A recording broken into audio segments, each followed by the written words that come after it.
Hey guys, check this out. So I'm going to share now a rapid game that I played this morning, 30-minute rapid, and it's really awesome. It's a very satisfying game, really good example of attacking and just knocking 7 bells out of your opponent. So I've played 3 rapid games today. I lost my first one, I then won 2. This is the last one I won. I've gone back up to 1499 rapid rating, so just dipped again below the 1500. But let me take you through this game because it's really, really awesome.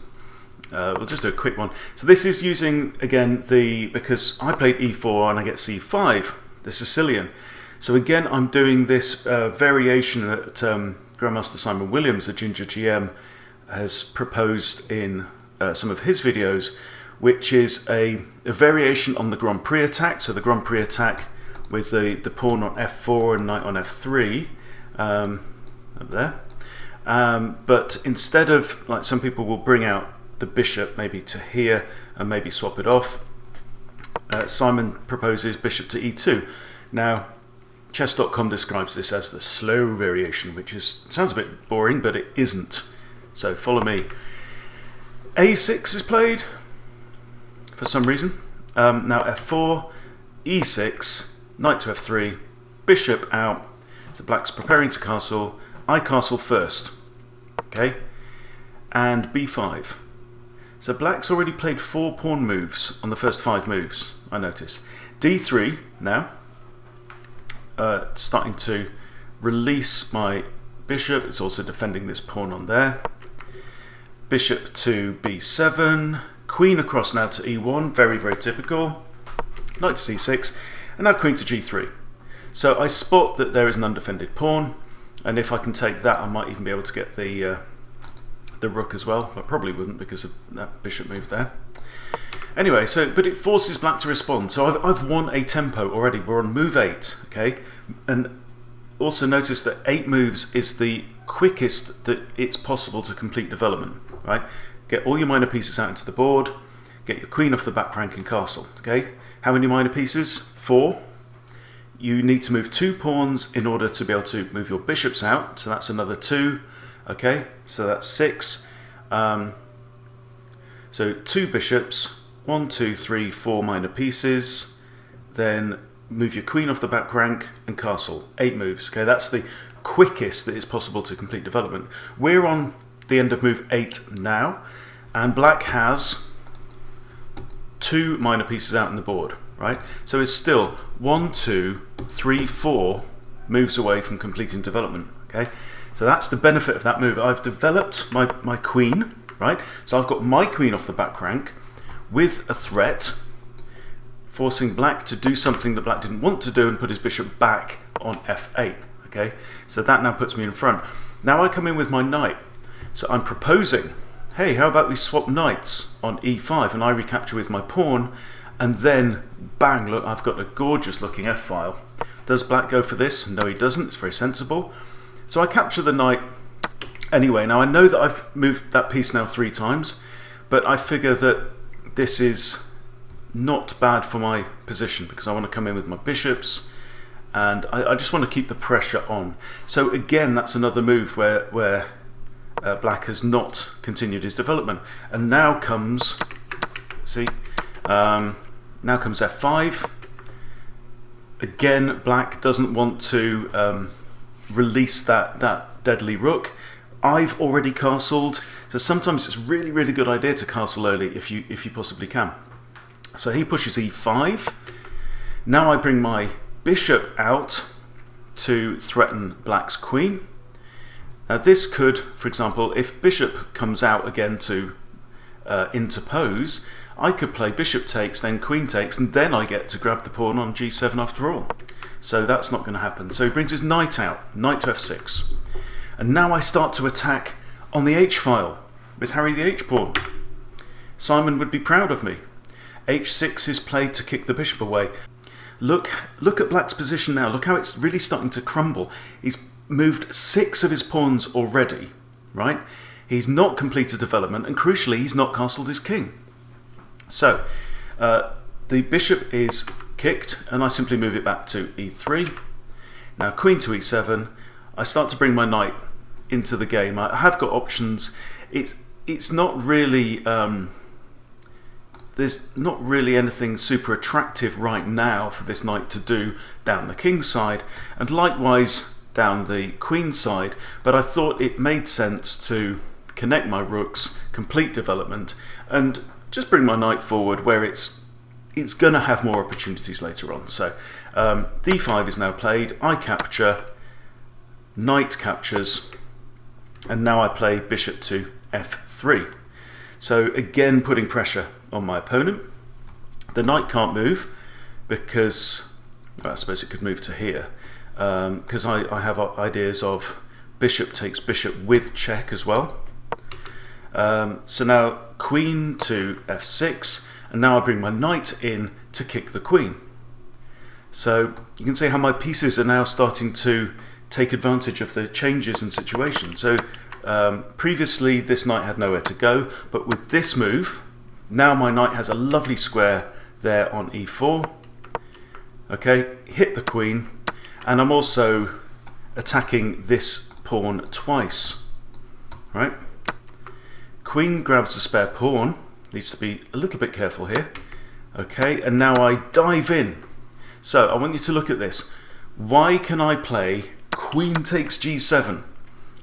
Sacrificing my queen for a lowly pawn, really? Yes, it's breaking over open black's position even more, but can you see what happens? Can black simply capture the queen with his bishop?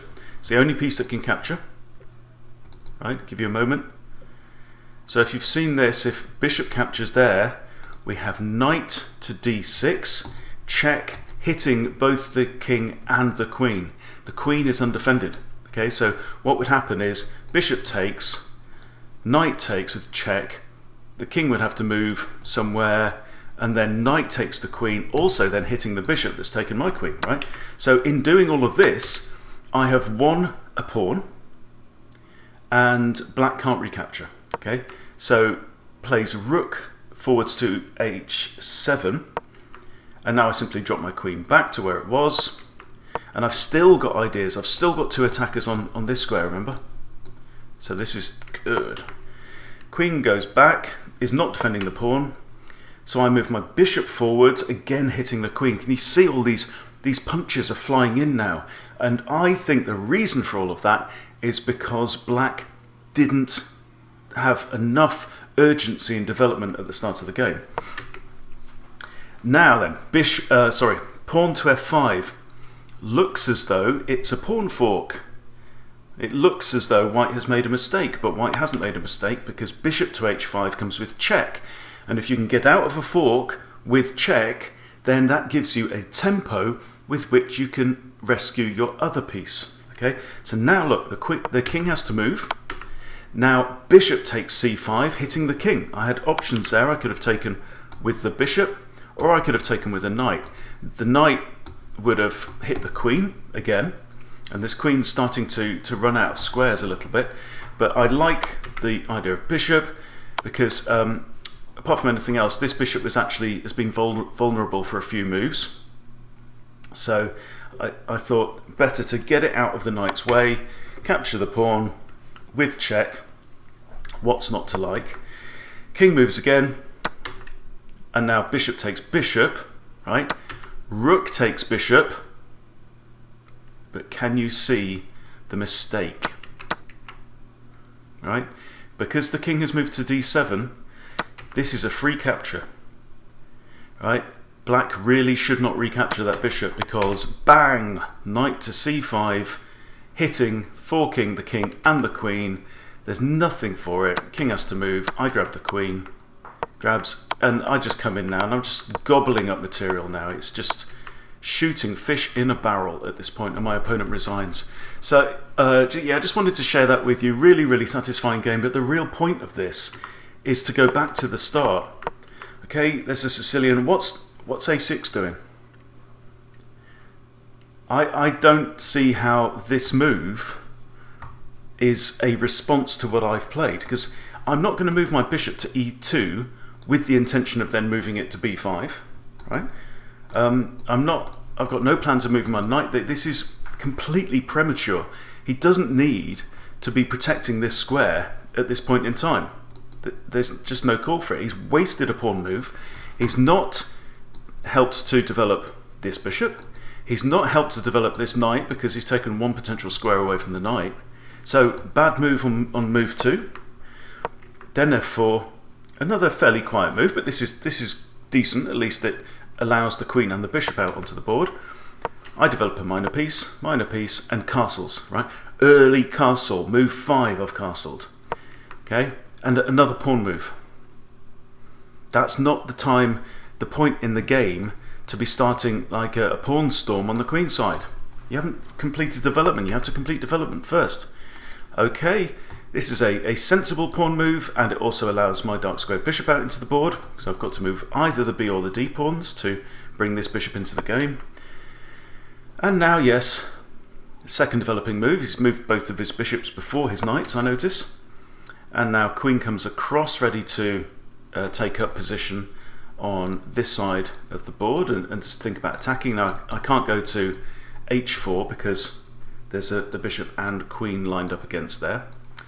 So now knight comes out, queen comes out, forcing the bishop to retreat. And now black has wasted 2 moves developing his bishop and then undeveloping it again, right? So you can see the point that I'm trying to drill home is that the choice of moves in the opening really do matter. It's very, I think, typical for beginners and improving players sometimes to think that chess teachers are these masters who bang on about openings and why are openings so important and study openings so much. Why are the openings important and why is the theory so important? Well, it really matters because this game completely falls away from black, completely out of his control.